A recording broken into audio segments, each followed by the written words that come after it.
남자친구와 2년하고 6개월을 사귀고 마침내 프로포즈를 받았습니다.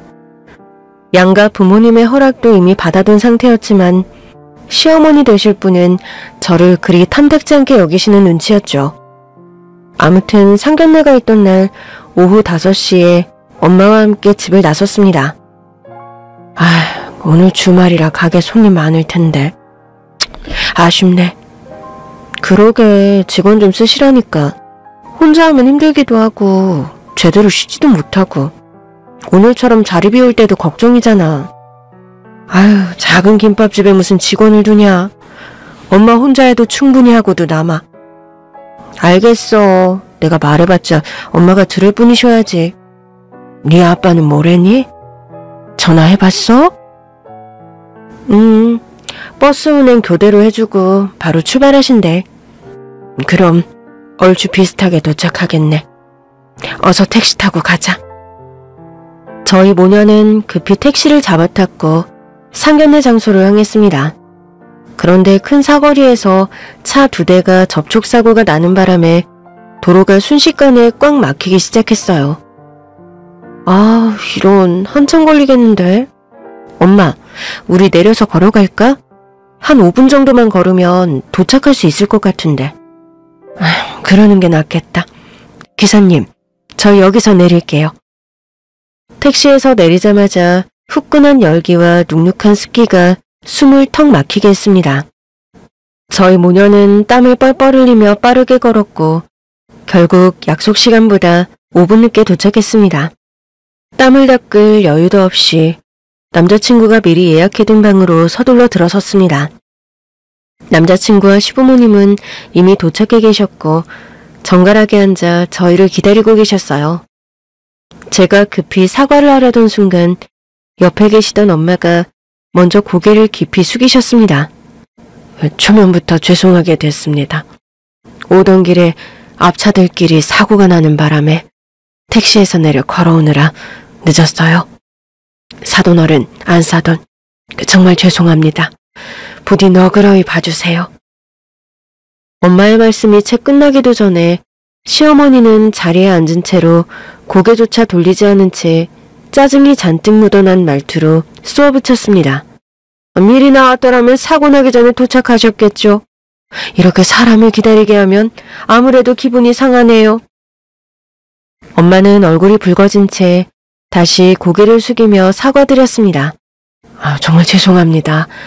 출발하기 전에 긴장이 돼서 화장실에 잠깐 다녀오는 바람에. 어머, 겨우 한다는 말이 핑계인가요? 제가 싫어하는 행동을 벌써 2가지나 하셨어요. 됐습니다. 2분 화장실 가서 땀이나 닦고 오시죠. 네, 불쾌하게 해드려서 정말 죄송합니다. 미진아, 땀 좀 닦고 오자. 저는 무슨 말을 하기도 전에 엄마가 제 등을 밀어 문 밖으로 데리고 나갔습니다.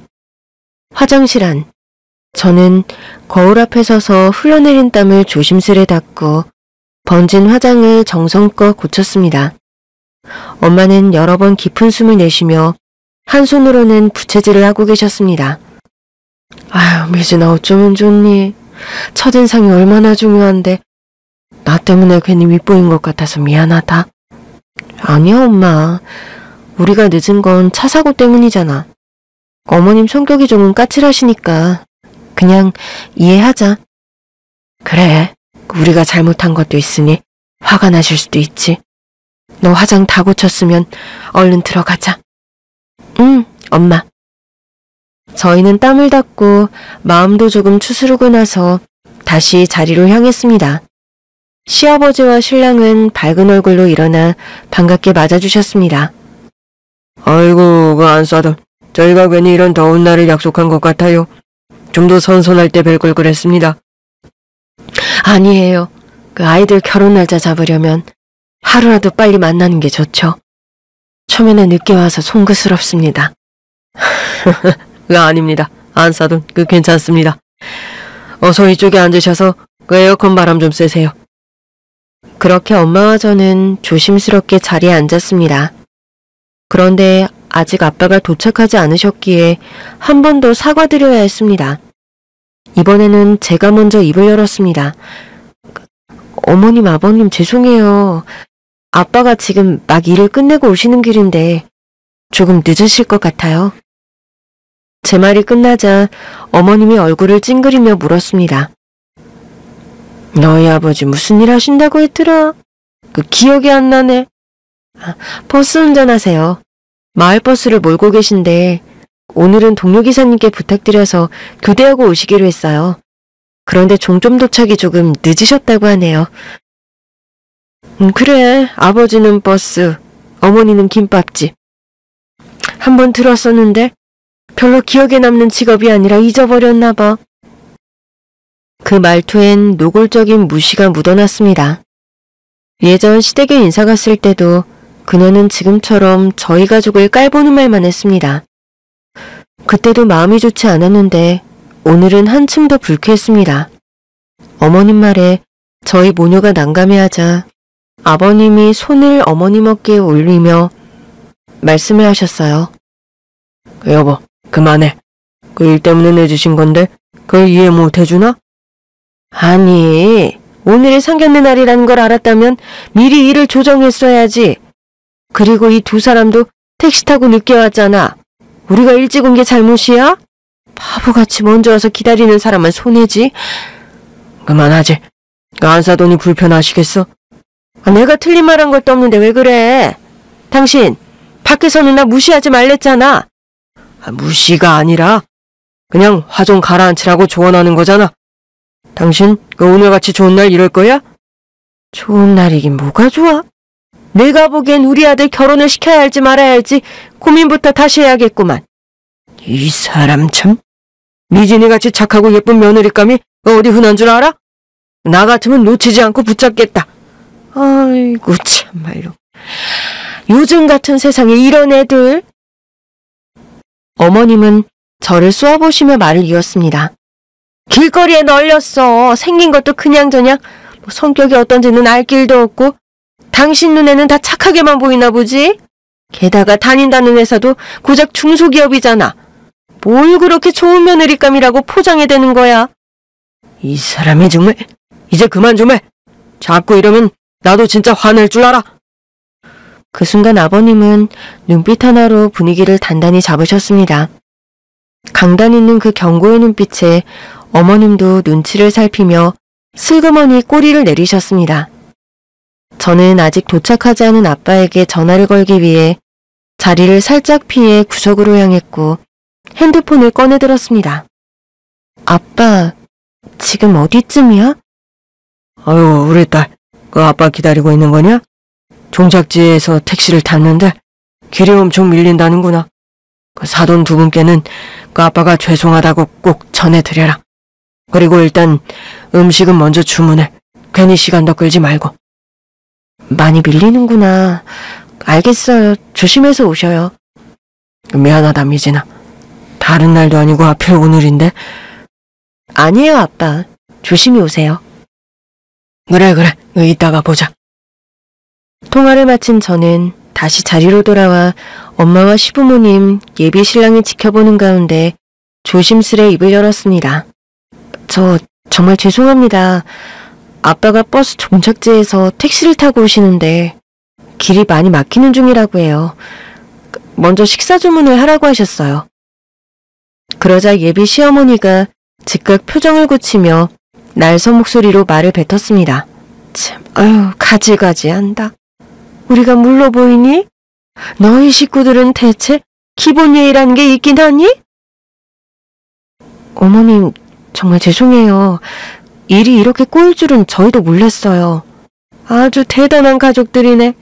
셋이 나란히 늦게 오는 걸 보니 평소에 어떻게 살아왔는지 대충 보인다. 아휴. 시어머니의 거듭된 비난에 아버님이 다시 나서셨습니다. 그만하랬잖아. 아까 실컷 화냈으면 됐지. 또 이절을 하려고 그래? 이제 그만하고 세기 말대로 음식부터 주문하자. 사돈, 미진아, 우리 식사부터 시작합시다. 사돈 어른이 오실 때쯤 맞춰서 음식이 나올 테니 지금 주문하는 게 좋겠어요. 그렇게 모두가 조용히 고개를 끄덕였고 우리는 예정된 코스 요리를 주문했습니다. 숨막히던 분위기가 조금 누그러지고 다시금 대화를 이어갈 수 있었습니다. 아버님은 저에게 꿀이 뚝뚝 떨어지는 눈빛으로 물으셨습니다. 미진아, 음식 맛은 괜찮아? 네, 아주 맛있어요. 안사돈은 어떠세요? 제가 여기 단골이라서 상견례 자리를 여기로 정했습니다. 어떻게? 음식이 입에 맞으시나요? 엄마도 밝은 얼굴로 고개를 끄덕이며 덧붙이셨습니다. 네. 담음새도 예쁘고 맛도 좋네요. 많이 드세요, 사돈어른. 그때 신랑이 어색한 분위기를 풀어보겠다는 듯 연애할 때 쓰던 애칭을 꺼내며 장난스럽게 말을 걸었습니다. 자기야, 이게 맛있어요? 오빠 왜 그래? 어른들 계시는데. 에이, 뭐 어때요? 자기 냠냠짭짭 많이 드세요. 알겠으니까 이제 그만. 오빠도 많이 먹어. 아버님은 허허 웃으시며 분위기를 너그럽게 받아들이는 듯 했지만 그 미소도 오래가진 않았습니다. 어머님이 인상을 잔뜩 찌푸린 채 버럭 짜증을 냈습니다. 아이고 정말 가지가지한다. 영훈이 너 여기서 혀 짧은 소리까지 내야겠니? 아주 대단한 여자라도 데려왔으면 몰라. 이건 뭐 아유 길에 굴러다녀도 못 주워가래한테 그렇게 철없이 구는 게 자랑이냐?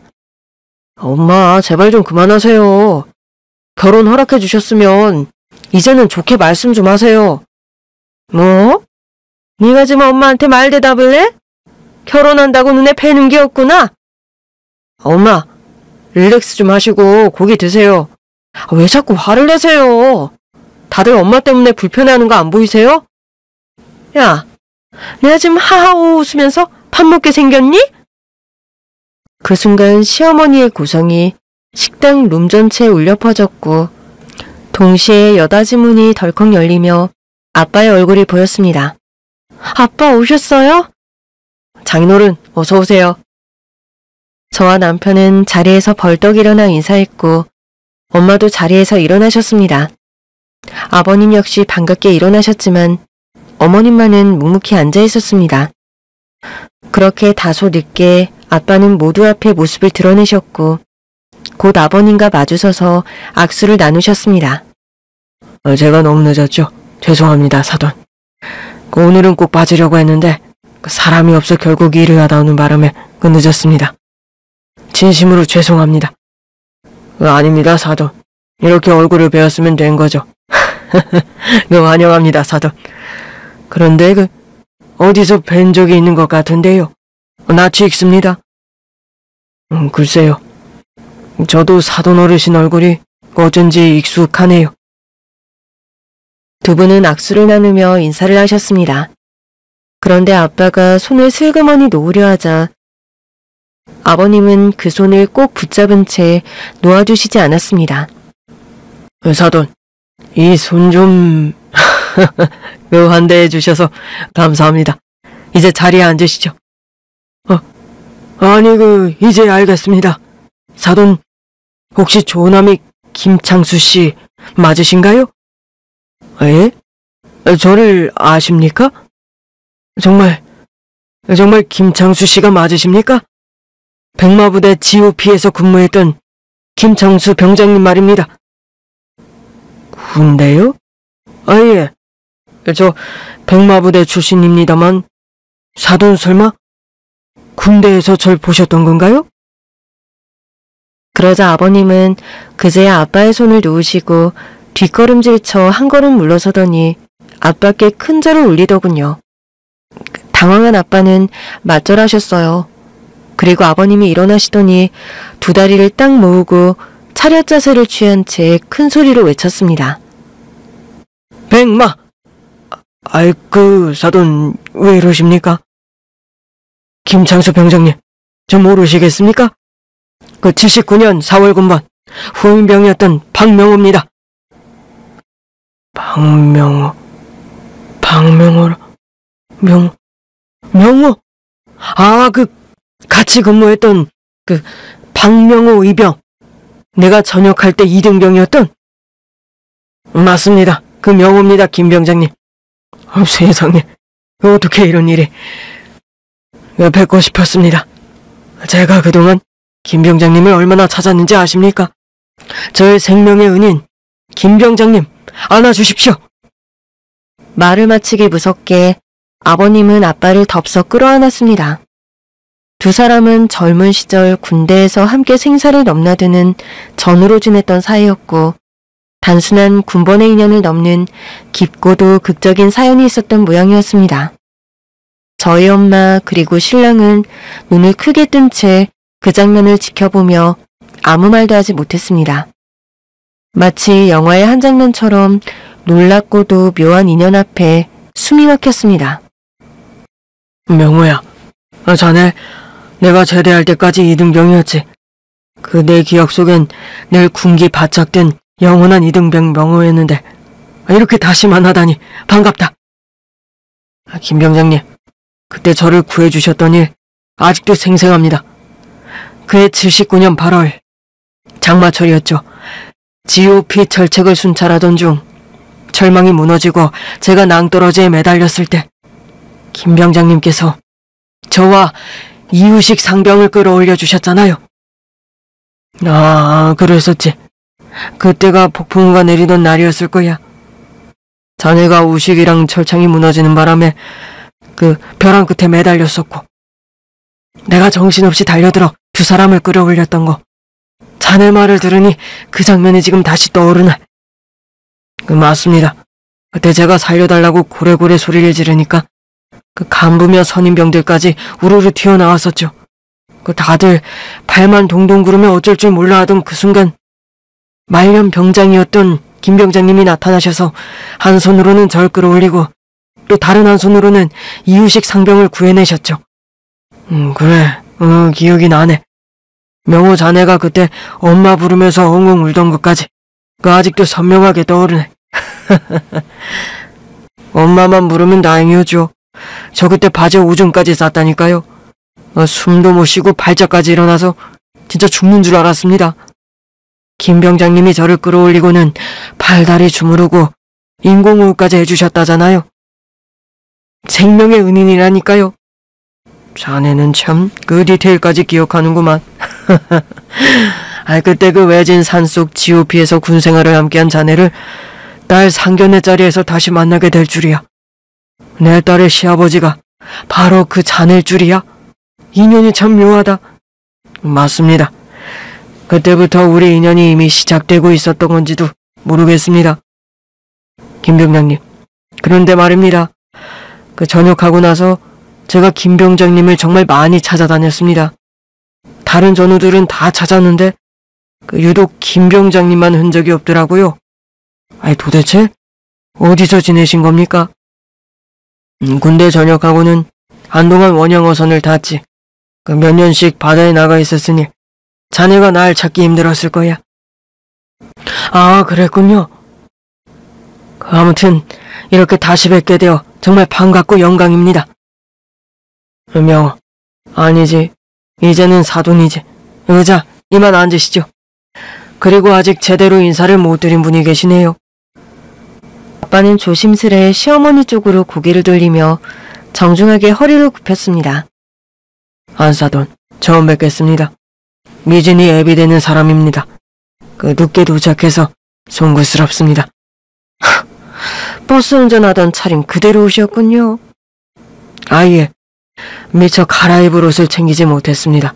바쁘게 나오느라 넓은 아량으로 봐주시면 감사하겠습니다, 안사돈. 도대체가 마음에 드는 구석이 하나도 없는 가족들이네요. 정말 죄송합니다. 안사돈 기분을 상하게 해드렸다면 100번 사과드리겠습니다. 그래도 오늘은 아이들을 위한 귀한 자리이니 너그럽게 한 번만 봐주십시오. 이보세요. 우리 남편이랑 군대에서 무슨 사이였는지 몰라도 지금은 어려워해야 할 뿐이에요. 과거에 우리 남편을 구해줬든 말든 간에 이제는 사돈 아닙니까? 그런데 반말이라니요. 그리고 댁들 꼬라지를 보니 이 결혼을 내가 정말 허락해야 할지 다시 고민되네요. 제가 늦어서 마음이 상하셨다면 정말 100번이고 1000번이고 사과드리겠습니다. 그리고 사돈 어른께도 앞으로는 더 예의를 갖추겠습니다. 아빠는 다시 한번 고개를 깊숙이 숙였습니다. 하지만 시어머니는 팔짱을 낀 채로 고개를 돌려버리며 그 사과를 받아주려 하지 않았습니다. 사실 저희 가족이 늦은 건 분명한 잘못이었습니다. 어떤 핑계도 댈 수 없을 정도로요. 그래서 저와 엄마도 일어나 아빠와 함께 허리를 숙여 사과드렸습니다. 진심을 담아 마음을 전했고 조금이라도 감정이 누그러지길 바랐습니다. 그러나 시어머니는 여전히 냉소를 거두지 않았습니다. 우리 집에 뭐가 부족해서 이 결혼을 해야 해? 못난 것도 없고 돈도 많고 집도 좋고, 그런데 가진 것도 없고 직업도 고작 버스기사에 김밥집 하는 아줌마라고 하니 너무 후져 빠졌고, 미진이 쟤는 얼굴도 그냥 그래. 길에 나가면 그런 얼굴 수두룩하다고. 여보, 이제 그만하라고 했잖아. 아까 내가 경고했지. 너는 못 듣겠어? 이 사람이 어디서 성질을 부려? 당신 자존심도 없어? 우리가 왜 이런 취급을 받아야 하냐고. 길이 막혔다잖아. 사정이 있었던 거잖아. 사람이 살다 보면 이런 날도 있는 거지. 시간 약속 어기는데 이유가 무슨 필요가 있어? 길 가는 사람 붙잡고 물어봐. 지금 상황이 화가 안 나는 게 맞는 건지 물어보라고. 여보, 김 병장님은 내 목숨을 구해준 분이야. 그때 그 사람이 없었으면 나는 이미 죽었어. 그럼 당신과 결혼도 못했고 우리 영훈이도 태어나지 못했을 거야. 그런 귀한 인연이 오늘 이렇게 사돈으로 다시 만난 거다. 당신도 이 인연을 기쁘게 받아들여야 하는 거 아니야? 어머머, 아유 세상에. 이 양반이 끝까지 아부를 떠네. 그깟 군대에서 살려줬다고 그렇게 굽신거리긴 또 처음이네. 당신이 회사 수장이잖아. 체면 좀 챙기지 그래. 무슨 체면을 지금 세우나? 여긴 사돈 앞이고 앞으로는 한 가족이 될 사람들이야. 자꾸 기분 상하게 말하지 말고 좋게 좀 말해. 누가 한 가족이래? 아직 식장 들어간 것도 아니거든. 어머님은 화가 머리끝까지 올라와 있었어요. 저는 이해는 되었지만 저희 부모님 직업을 비하하고 무시하는 게 내키지 않았습니다. 부모님은 어머님의 화에 말을 꺼내지도 못하셨고 아버님만이 이를 말리고 회유했습니다. 여보, 우리 미진이 받아들이기로 했잖아. 허락 다 받아놓고서 이제 와서 그런 소리를 왜 해? 그리고 이 두 분께는 미진이가 얼마나 귀한 딸이겠어. 여보, 제발 그만 화 풀고 다시 웃으면서 대화하자. 아니, 난 그렇게 못하겠어. 기본 예의도 없고 격식도 없이 옷 입은 꼬라지도 꼴 보기 싫어. 무식함이 머리부터 발끝까지 묻어나는 사람들이랑은 사돈 못 맺어. 뭐야? 그래서 당신이 하고 싶은 말이 뭔데? 이 결혼 반대야. 영훈이 너 쟤랑 헤어져라. 다시 생각해도 이건 아닌 것 같으니까. 당신 진짜 이럴 거야? 그래, 이럴 거야. 난 귀한 내 아들을 가진 것도 없고 무식한 집구석에 못 줘. 어머님이 대놓고 이 결혼은 안 된다고 통보하듯이 말씀하시자 싸한 공기가 식당룸을 지배했고 모두 침묵했습니다. 저는 부모님이 받으실 상처가 걱정되어 시선을 돌렸는데 엄마 아빠 모두 고개를 숙이고 계시더군요. 잠시 후 아버님은 테이블이 꺼져라 깊고 무거운 한숨을 내쉬었습니다. 그 숨결 속엔 절망과 단념 그리고 결심이 섞여 있었습니다. 이제 그만하지 여보. 그만하긴 뭐가 그만이야. 조용히 좀 해. 더는 당신의 행동을 받아줄 수 없을 것 같으니까. 지금 이 자리에서 그냥 나가줘. 당신 없이 상견례 할 테니까. 나가긴 누가 나가? 나가야 한다면 내 아들을 데리고 나갈 거야. 영훈이 너 엄마랑 같이 일어나자. 이런 보잘것없는 기집애랑 왜 결혼하려고 해? 엄마가 소개해줄게. 100배 1000배 예쁘고 잘난 애들 널렸어. 그 말과 함께 시어머니는 아들의 손목을 덥석 잡아 끌었습니다. 하지만 예비신랑은 얼굴을 굳힌 채 손을 뿌리치며 몸을 빼냈고 그 반응에 더욱 격분한 시어머니는 두 주먹을 테이블 위에 힘껏 내리쳤습니다. 아우 진짜 못해먹겠어. 애빈 아들이나 왜 이렇게 이기적이야. 나 이 결혼 반대할 거니까 당장 나가자고. 그 순간 아버님이 낮고도 결연한 목소리로 조용히 입을 열었습니다. 나 이런 얘기까지 꺼내고 싶진 않았는데 이쯤에서 말해야겠군. 나 당신이랑 이혼할 생각이야. 뭐라고? 이혼? 내가 지금 몇 마디 했다고? 당신 지금 나한테 이혼하자는 거야? 미쳤어? 그러자 아버님은 여기서 다 폭로하려는 듯 마음을 정하셨는지 목을 풀고 말씀을 시작하셨습니다. 당신 요즘 호스트바 들락거린다면서? 거기서 젊은 애인이라도 생긴 거야? 뭐라는 거야? 이 양반이 뭘 잘못 먹었나? 내가 무슨 호스트바를 다녀? 말 같지도 않은 소리 작작해. 당신 운전기사 내 사람인 건 몰랐지? 당신이 어딜 가는지 누구를 만나는지 다 알고 있어. 운전기사가 그 입산 놈이 말한 거야? 당장 다르겠어. 그 자식, 내가 그냥 두나봐라. 여보, 거긴 그냥 친구들이랑 간 거야. 술 한잔 하려고. 정말 아무 일도 없었어. 당신이 상상하는 그런 거 전혀 없어. 그래? 근데 그 아무 일도 없는 젊은 놈한테 롤렉스 시계를 선물했더라. 그건 또 어떻게 알았어? 어머님은 한참 침묵한 뒤 살짝 떨리는 목소리로 말을 이었습니다. 그건 내가 요즘 우울증이 심해서 거기 그 술집에서 내 얘기 들어주고 다정하게 대해준 사람이 있었어. 그 사람이 고마웠어. 정말 위로가 됐거든. 그래서 그냥 감사의 의미로 시계를 사준 거야. 그 이상은 정말 아무것도 없어. 진짜야. 그러셔? 정말 아무것도 없어? 그럼 다음 이야기로 넘어가지. 나 몰래 처남한테 족발집 차려줬지. 이 사람아, 내가 내 돈 나가는데 모를 수가 있겠냐? 모른 척하고 있었더니 끝끝내 말을 안 하더군. 그건 내 동생이 회사 관두고 처자식 먹여 살려야 한다고 해서 차려준 거야. 하도 딱한 상황이니까. 지난 5월에는 저자한테 3억 줬더라. 그건 또 어떻게 설명할 건데? 그것까지 알고 있었어? 내 여동생 새 시집 갔잖아. 그래서 혼수 마련하라고 돈 좀 준 거야. 내가 남도 아니고 내 가족 좀 도운 거 가지고 이렇게 치사하게 굴 거야? 나한테 상이라는 건 못하나? 오빠 다니는 거에 저자한테 목돈 주고 처남에게 가게 차려준 거 말고도 여러 가지 있는데 너 말해볼까? 당신 빈손으로 나한테 시집 왔지? 가진 거 하나 없이 와서 그동안 잘 먹고 잘 살았잖아. 고생 하나 안 하고 말이야. 아버님은 결국 결혼을 파토내겠다고 소리치던 어머님에게 그동안 쌓이고 쌓인 사건들을 모두 털어놓았습니다. 그때까지도 저희 부모님과 저는 가만히 고개를 숙인 채 조용히 듣고 있었습니다.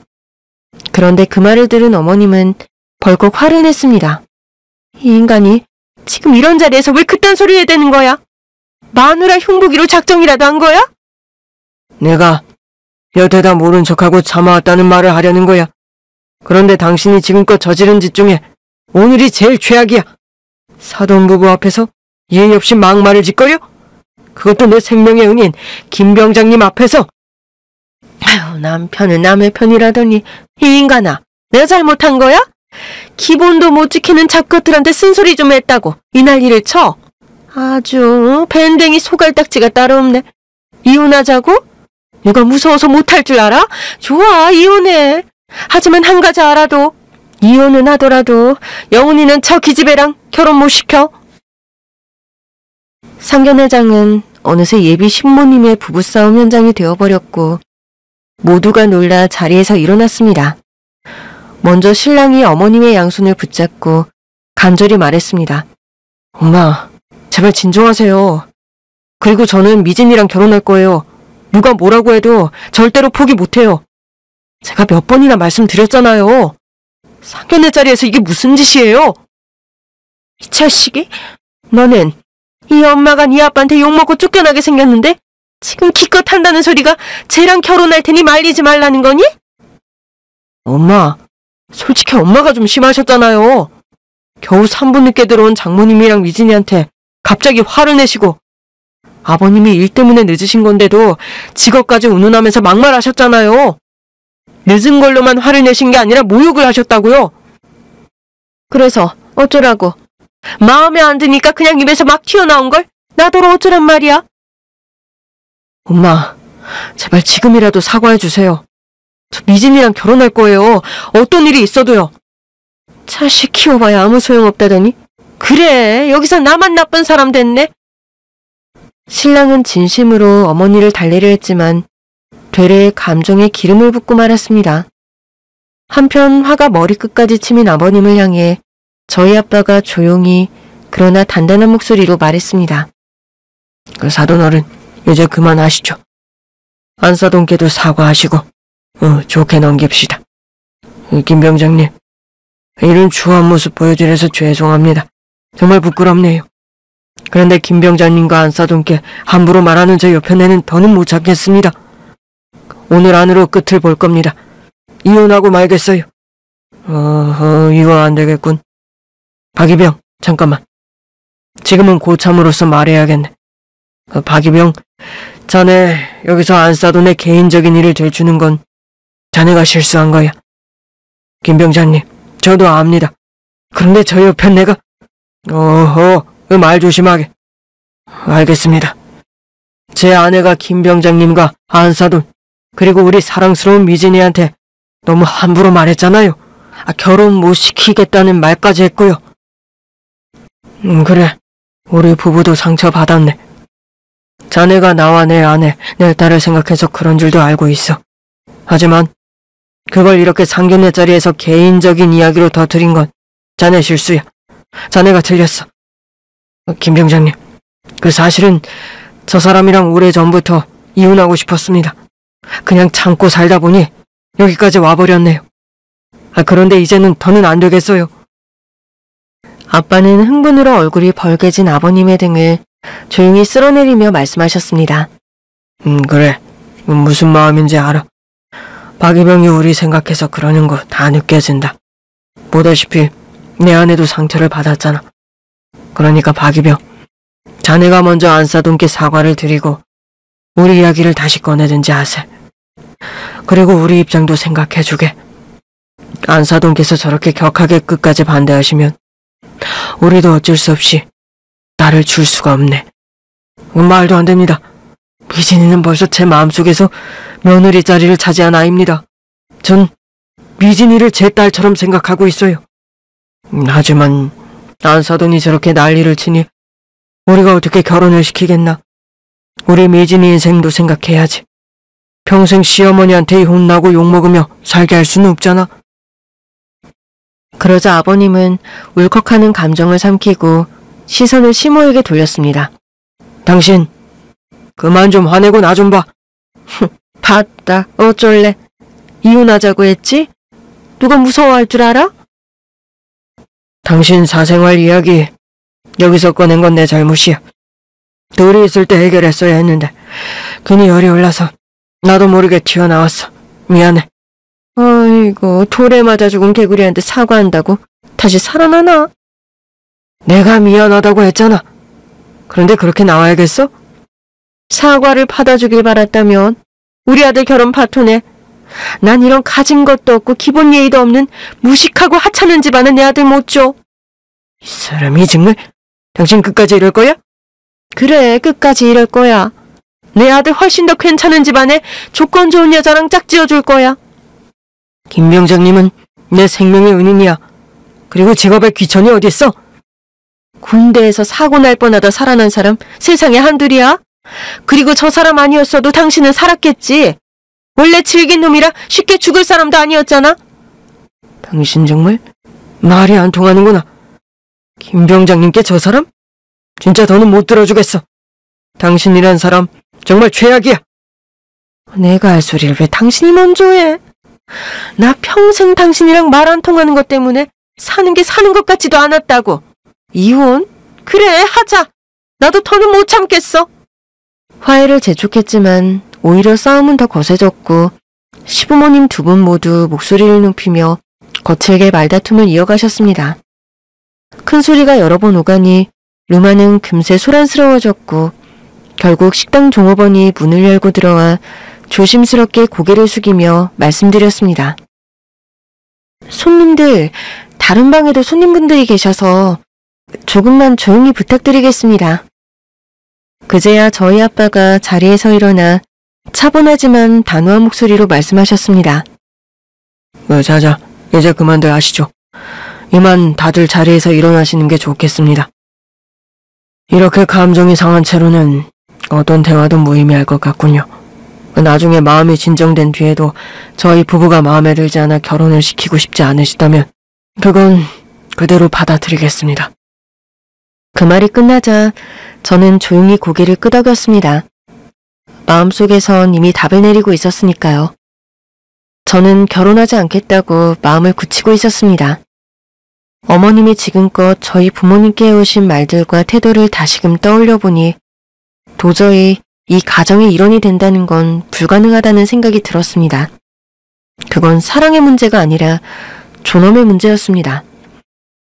아버님은 여전히 화가 머리끝까지 치밀어 있었고 숨을 거칠게 몰아쉬며 씩씩대고 계셨습니다. 신랑은 제 앞에 고개를 숙이고 빌다시피 사과하고 있었습니다. 비진아, 정말 미안해. 엄마 대신 내가 사과할게. 제발 마음 좀 풀어줘, 부탁이야. 엄마는 이 모든 상황이 믿기지 않는 듯 머리를 짚고 고개를 절레절레 흔드셨습니다. 그야말로 엉망진창이었죠. 감정은 이미 회복될 수 없는 강을 건넌 듯했고 상견례라는 이름조차 민망한 풍경이 되어버렸습니다. 그때 아빠가 조용히 저와 엄마를 향해 손짓하셨습니다. 자, 이제 그만 나가자. 이 자리에 더 머물 이유가 없다. 저희는 조용히 자리에서 일어섰습니다. 바로 그 순간 여닫이 문이 벌컥 열리며 문신을 잔뜩 한 사내 셋이 우리 룸으로 성큼 들어왔습니다. 오메, 더럽게 시끄럽구만. 여기 보쇼, 아줌씨들. 여기 전세라도 냈소? 아따, 형님. 이 인간들 주둥아리를 깨매버릴까요? 말씀만 하십시오. 응? 싹 다 한 방에 정리해볼게요. 신랑은 화들짝 놀라며 그들을 향해 두 손을 모으고 급히 사과하기 시작했습니다. 죄송합니다. 저희가 시끄러웠죠. 곧 나갈 겁니다. 돌아가셔서 편히 식사하세요. 따 여기 밥맛이 뚝 떨어졌는지 무슨 밥을 더 먹으라 하냐. 죄송합니다. 사과드렸으니 이제 그만 돌아가 주시면 안 될까요? 어이, 젊은 놈. 여기 사람들이 단체로 떠들었으면 단체로 사과를 해야지 않겠냐? 다들 각 잡고 일어서서 정중하게 사과 한번 해보쇼. 그래야 우리 기분이 좀 풀릴 것 같은께. 그 무섭게 생긴 조폭들이 우두둥 목을 꺾으며 위협하듯 어깨를 들썩이자 방 안은 공포로 얼어붙었습니다. 그때 갑자기 시어머니가 참지 못하고 큰 소리로 외쳤습니다. 아우, 진짜 오늘 기분 더럽구만. 어디 조폭들까지 와서 난리를 쳐. 야, 너희들 다 꺼져. 이 무식한 조폭놈들아. 어따, 아줌씨, 그 깡떡을 좋으시네. 근데 말이야, 우리는 남녀 안 가리고 두들겨 패는 걸로 소문난 위인들이거든요. 정신이 번쩍 들게 한 대 쥐어박아 드릴까요? 이것들이 감히 누구한테? 내가 누군지 알아? 몰라, 이 아줌씨야. 근데 그 주둥아리답게 내가 손 좀 봐줄란께. 여기 좀 와보쇼. 조폭 하나가 성큼성큼 걸어오자 시어머니는 다급히 아버님을 불렀습니다. 아, 여보, 당신이 좀 나서 봐, 어서. 당신이 왜 입을 함부로 놀려서 일을 키우고 그래? 난 몰라. 이거 당신이 벌인 일이니까 당신이 해결해. 아, 나더러 저 조폭놈들한테 맞으라는 거야? 한심한 남편 같은 이라고? 이제 곧 남남이 될 텐데 남편 같은 소리는 집어쳐. 또 시작이네. 응? 조용히 시키려고 하더니만 더 심하게 날뛰네. 야들아, 깃방망이 한 대씩 날려줘야 쓰겠다. 조폭들이 점점 더 가까이 다가왔고 마침내 어머님과 우두머리로 보이는 조폭이 얼굴이 맞닿을 듯 가까이 섰습니다. 그 조폭이 손을 번쩍 들더니 어머님의 얼굴을 내리치려는 찰나 그 순간 저희 아빠가 재빠르게 조폭의 손목을 붙잡았습니다. 그 젊은 친구들, 기분이 많이 상하셨나 봅니다. 우리 조용히 떠날 테니 문 좀 가라앉으세요. 이 아재가 감히 내 몸에 손을 대? 아무리 그래도 나이 든 여성분을 때리려는 건 너무하지 않습니까? 여기 있는 작것들 다 한 대씩 날려줄 텐께 걱정하지 마시고 이 손 어서 놓으시오. 못 놓습니다. 조용히 나가주세요. 그렇지 않으면 내 발로 기어나가게 될 수도 있습니다. 뭐야 이 놓친네. 뭐라고 했어? 내 발로 기어나가? 웃기는 놓친네네. 어쭈, 응? 옷에 명찰까지 달렸네. 김창수? 놓친네 이름이요? 장수씨, 돼지기 싫으면 이거 놓으셔. 당신 차례 후들겨 패줄 텐께. 예, 버스기사 김창수라고 합니다. 하지만 그건 상관없고 지금은 그저 이 자리에 조용히 사과드리고 나가시라는 겁니다. 그렇지 않으면 진짜 후회하게 될 겁니다. 이 더군 자식이. 그래, 너부터 시작해주마. 너는 내 손에 가루가 될 줄 알아? 조폭은 굵은 팔뚝을 번쩍 들어 아빠를 후려치려 했지만 아빠는 몸을 살짝 비틀어 피하시고는 그대로 구둣발로 조폭의 정강이를 정통으로 걷어찼습니다. 아이씨, 내가 정강이를 비겁하게. 조폭이 바닥에 나뒹굴며 소리치자 나머지 두 조폭이 동시에 덤벼들었습니다. 아빠는 손을 들어 말렸습니다. 죄송합니다. 그만들 하시죠. 아직도 모르시겠습니까? 닥치고 가만히 있어. 놓친내 향냄새 맡게 해줄 테니까. 하지만 이미 눈이 뒤집힌 조폭들은 멈출 생각이 없었는지 주먹과 발을 마구 휘둘렀습니다. 그 순간 저희 아빠는 공격을 다 피하고 하나씩 바닥에 때려 눕혔습니다. 사실 아빠는 어릴 적부터 무술을 익혀온 분이셨습니다. 시골에서 태권과 복싱을 수년간 수련하셨고 힘도 천하장사만큼 세셨습니다. 군대 시절 아버님을 구해낸 것도 그 괴력 덕분이었죠. 조폭들은 그대로 아버지에게 덤볐고 아빠는 순식간에 그들을 제압해 바닥에 꽂아 눕혔습니다. 마치 영화 같았습니다. 모두 숨을 죽인 채 눈앞의 광경을 지켜봤습니다. 네, 나 죽네. 이 영감탱이 정체가 뭐야? 여보시오, 당신 어느 식구요? 그런 거 없습니다. 내 식구는 여기 우리 가족뿐입니다. 자, 더 하시겠습니까? 아니면 이쯤에서 조용히 돌아가시겠습니까? 당연히 나가야지. 요, 몰라봬서 죄송해요. 야들아, 야, 싸게 가자. 조폭셋은 고꾸라진 채 네 발로 기어서 방을 빠져나갔습니다. 순식간에 벌어진 일이었죠. 그 모습을 본 시어머니는 황망한 얼굴로 아버님께 소리쳤습니다. 당신은 뭐 한 거야? 내가 맞게 생겼는데 가만히 보고만 있었어? 사돈 어른이 날 구해주지 않으셨으면 어쩔 뻔했어. 내가 나섰다고 뭐가 달라졌겠냐? 똑같이 얻어 터졌을 텐데. 그래서 잘했다 이거야? 같은 남자인데 어떻게 이렇게 다를 수가 있어? 이봐요 안사돈. 사돈 어른이 항상 이렇게 지켜주셨어요? 갑자기 말투가 바뀌고 호칭까지 대대로 부르며 엄마께 물었습니다. 네, 제 남편은 항상 듬직하게 저를 잘 지켜줬습니다. 참 부럽네요. 제 남편은요, 제가 어디 가서 싸움 나면 꼭 뒤로 도망가요. 얼마나 비열하고 얍삽한지 아마 상상도 못하실 거예요. 그건 사돈 어른이 너무하셨네요. 지금도 그렇고요. 맞죠. 내가 이런 양반이랑 40년을 같이 살았다니까요. 아유. 그 대화를 듣는 아버님은 쭈뼛거리며 시선을 회피하듯 엉뚱한 곳을 바라보았습니다. 그러자 아빠가 정리하듯 말씀하셨습니다. 박예병, 안사돈, 다친 데는 없으시죠? 자, 저 사람들이 다시 오기 전에 어서 여기서 떠납시다. 아까 내가 말했듯 우리 딸이나 우리 부부가 마음에 들지 않으면 그냥 파토 내십시오. 이제 다들 해산합시다. 그 순간 어머님은 자리에서 벌떡 일어나 한 손을 번쩍 들며 외쳤습니다. 잠깐만요. 모두가 어머님을 향해 시선을 모았습니다. 제가 심했습니다. 못되게 굴어서 죄송합니다. 안사돈은 참하고 고상하시고 정말 좋은 분 같습니다. 그 사돈 어른도 방금 본 대로 아주 남자답고 멋졌어요. 또 미진이도 다시 보니까 참 예쁘네요. 아까는 제가 너무 죄송했습니다. 우리 상년회 계속 이어갑시다. 제가 정식으로 사과할게요. 다시 앉읍시다. 이 여자가 지금 장난을? 실컷 상처 주는 말 하다가 김 병장님이 조폭 때려잡는 거 보더니 갑자기 바뀌는 거야? 그래, 솔직히 말할게. 이런 분이 우리 가족이면 아주 든든할 것 같더라고.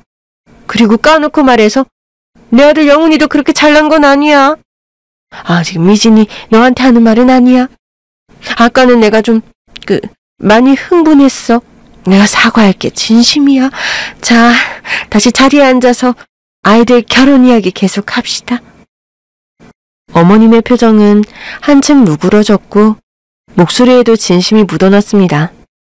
저희에게 고개를 숙이며 정중하게 사과하셨고 방 안에 조용한 숨소리만 감돌았습니다. 엄마와 아빠는 한동안 침묵하시다가 천천히 고개를 끄덕였습니다. 그리고 저도 조용히 고개를 숙이고 자리에 앉았습니다. 제가 다시 한번 사과드릴게요. 아까는 정말 열받아서 저도 모르게 그랬어요. 제가 요즘 우울증 약하고 분노 조절 약을 먹고 있는데 오늘 약을 안 챙겨왔네요. 저 화를 참지 못해서 약을 꼭 먹어야 하는 환자예요. 그러자 조용히 듣고 있던 아버님이 한숨을 내쉬며 말했습니다. 뭐? 분노 조절 장애? 우울증? 당신 그런 약을 먹고 있었던 거야? 당신, 내 뒷조사는 다 해놓고 그건 몰랐냐? 내가 어디 놀러 가는지 돈은 어디에 썼는지만 들쑤시고 싶었던 거지? 정신과 다니는 건 그 보고를 못 받았어. 당연하지. 숨기고 싶었으니까. 기사도 안 데리고 혼자 다녀왔어. 됐냐? 아니, 그래도 그건 말로 했어야지.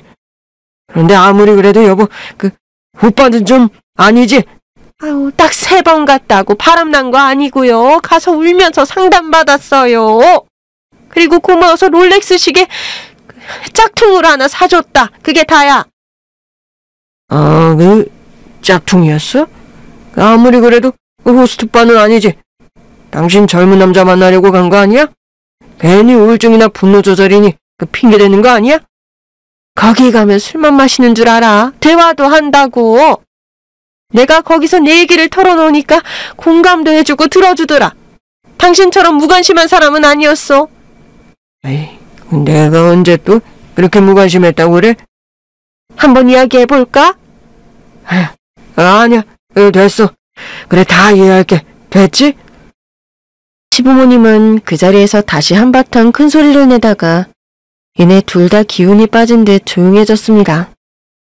아버님은 머리를 극적이며 슬며시 고개를 돌려 다른 대화로 주제를 바꿨습니다. 그럼 안사돈이랑 김 병장님은 마음이 좀 풀리셨습니까? 제 아내 말 실수 때문에 상처 많이 받으셨을 텐데 조금이라도 나아지셨을지. 그 질문에 아빠가 조용하고 단단한 목소리로 답하셨습니다. 그래요. 내 아내가 한 번은 참아준다고 하네요. 게다가 안사돈이 우울증에 분노 조절이 있다고 하니 이해하자고 하네요. 대신 우리 딸에게는 절대 이런 일이 반복되지 않도록 조심해 주시길 바랍니다. 안사돈, 약속하실 수 있겠습니까?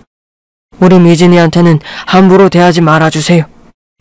네, 앞으로 병원도 열심히 다니고 약도 빠뜨리지 않고 잘 챙겨 먹겠습니다.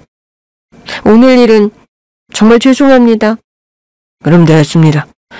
이제 다 화해도 했고 다시 애들 결혼 이야기를 하죠. 그리고 음식도 다시 시킵시다. 아까 제대로 먹지도 못했네요. 그렇게 조폭을 물리치고 어머님의 마음이 돌아서면서 다시 6사람이 테이블에 앉아 대화를 이어가기 시작했습니다. 어머님은 운전기사에게 연락을 해 집에 있는 분노조절약을 가져오라고 부탁했고 약을 복용한 뒤 한참이 지나자 얼굴이 차분해졌습니다. 그리고 마침내 온화한 미소까지 지으셨습니다. 미진아, 신혼집은 네가 살고 싶은 대로 정해. 어디든 내가 다 마련해줄게. 여보, 말은 똑바로 하자. 내 돈으로 해주는 거잖아. 내가 40년 동안 당신 옆에서 뒷바라지한 건 아무것도 아니라는 거야? 내가 그 돈 쓸 자격이 없다는 거야? 내 동생들 조금 도와줬다고 아직도 못마땅한 거지? 평생 처음으로 목돈 좀 썼다는데 그 정도도 이해 못해줘? 아니, 누가 그렇대? 내가 번 돈이라고 말하려던 거였어. 그런데 생각해보니 아니네. 내가 사업 성공한 것도 결국 당신 덕이지. 그래, 당신이 미진이 신혼집 해주는 거야. 계속해봐. 한 번만 더 내 말 끊어봐. 또 분노 조절 못해서 당신을 확 어떻게 해버릴지도 몰라. 미진아, 신혼집은 비싸도 상관없어. 어디든 말해. 그리고 혼수도 내가 전부 해줄게. 네? 아니에요. 혼수는 제가 해야죠. 아니야. 오늘 내가 너무 큰 잘못을 했잖니. 내가 다 할 거야. 사돈으로는 안 사돈. 미진이는 그냥 몸만 오게 해주세요. 세 분께 상처를 드린 버리고 제 사과의 진심이니까 부디 받아주세요. 시어머니는 진심으로 사과의 마음을 전하며 혼수까지 모두 해주시겠다고 했습니다. 대출을 받아 저를 결혼시키려던 저희 부모님은 걱정을 덜게 되었다며 기뻐하셨고요. 그렇게 상견례는 막장으로 시작했지만 결국은 화기애애한 분위기로 마무리되었답니다. 그날 이후 어머님은 매일같이 전화를 주셨어요. 피부관리부터 쇼핑, 사우나까지 같이 다니자고 저를 부르셨습니다. 처음엔 불편했지만 며칠 함께 하다 보니 저도 모르게 그 시간을 즐기고 있더군요. 미진아, 지난 일은 잊어줘. 내가 원래 성질머리가 좀 그래서 약 먹으면서 살고 있어. 너희 부모님 뵐 땐 매번 사과드릴게. 그때 일은 다 풀렸어요, 어머님. 그리고 어머님 마음이 아프셔서 그랬던 거니까 이해가 돼요. 사실 저도 회사 생활이 너무 힘들어서 정신과에 2번 다녀온 적이 있어요. 화를 못 참겠어서요. 그랬어? 누가 널 그렇게 힘들게 해? 이름 말해봐. 내가 당장 찾아가서 진상을 제대로 부려줄게. 너, 나 괴진상인 거 알잖아? 아니에요. 괜찮아요, 어머니. 하긴 내가 가면 네 회사 생활이 더 괴로울 수 있겠지. 근데 미진아, 이참에 그냥 회사 그만두고 좀 쉬면 어때? 우리 아들은 곧 남편 회사 물려받을 거고 넌 내조만 잘하면 돼. 안 그래도 오빠가 계속 푸시하고 있어요. 그만두고 그냥 집에서 편하게 살라고요. 그래서 저도 요즘 고민 중이에요. 하고 싶은 걸 하면서 살아볼까 하고요. 그래서 하고 싶은 게 뭔데? 제가 미대 나왔잖아요. 어머니, 그래서 그림을 다시 그려볼까 생각 중이에요. 그래? 그럼 그려. 내가 뒤에서 팍팍 밀어줄게. 잠깐만. 내 친구가 전시회장 운영하거든? 거기 일정표에 네 전시회 날짜부터 박아야겠다. 그림은 언제쯤 완성될 것 같니? 10점에서 20점 정도만 되면 바로 열 수 있어. 그리고 그림 살만한 사람들 내가 다 알아보고 초대할게. 너 그냥 열심히 그리기만 하면 돼. 어머님, 저 아직 시작도 안 했는데요. 계획을 세웠으면 시작하면 되지. 시작이 반이라는 말 몰라? 결혼식 올리고 한 달쯤 신혼 즐긴 다음에 회사 딱 때려치우고 나한테 와. 화실 좋은 데로 구해줄게. 어머님, 고맙단 말은 됐고 예. 이건 아무것도 아니야. 내가 네 인생 이제부터는 진짜 꿈꾸면서 살 수 있게 제대로 서포트해줄 테니까. 어머님은 저와 어울리며 마치 늦게 피운 모종 같은 마음을 주셨습니다. 그래서 저도 그 마음을 믿기로 했어요. 그렇게 해가 바뀌고 꽃피는 봄날, 우리는 성대한 결혼식을 올렸고 남편과 저는 유럽으로 신혼여행을 다녀왔습니다. 제가 고른 햇살 좋은 신혼집에서 따뜻한 나날을 보냈고요. 어머님이 말씀하신 대로 저는 회사를 그만두고 화실에서 그림을 그리기 시작했어요. 여전히 연습이었지만 마음을 다해 여러 점을 완성했습니다. 아직 전시회를 열 정도는 아니었지만요. 어머, 미진아, 이 그림 너무 좋다. 네 그림은 하나같이 사람 마음을 환하게 만들어줘. 어머님만 그렇게 말씀해 주시죠. 저희 부모님은 아직 멀었다고 하시고 오빠도 연습 더 해야 한다고 그래요. 다들 눈이 어두운 거지 뭐. 예, 몇 점만 더 채워서 전시회 열자. 가을쯤이면 되겠지? 내 친구한테 연락해서 날짜부터 잡아둘게.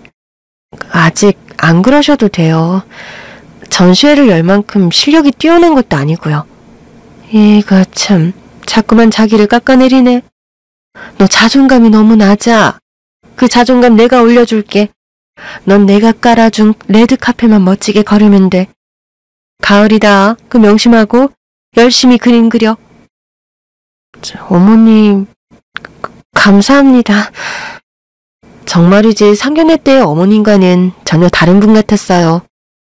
그렇게 저는 지금 화실에서 그림을 그리고 있습니다.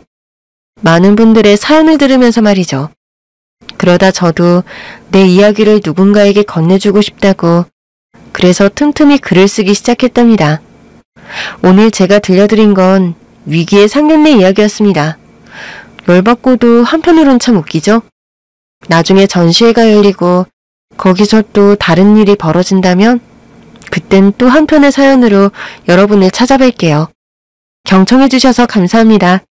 가족의 품 안에서 많은 사랑 주고받으며 행복하시길 바랍니다. 안녕히 계세요.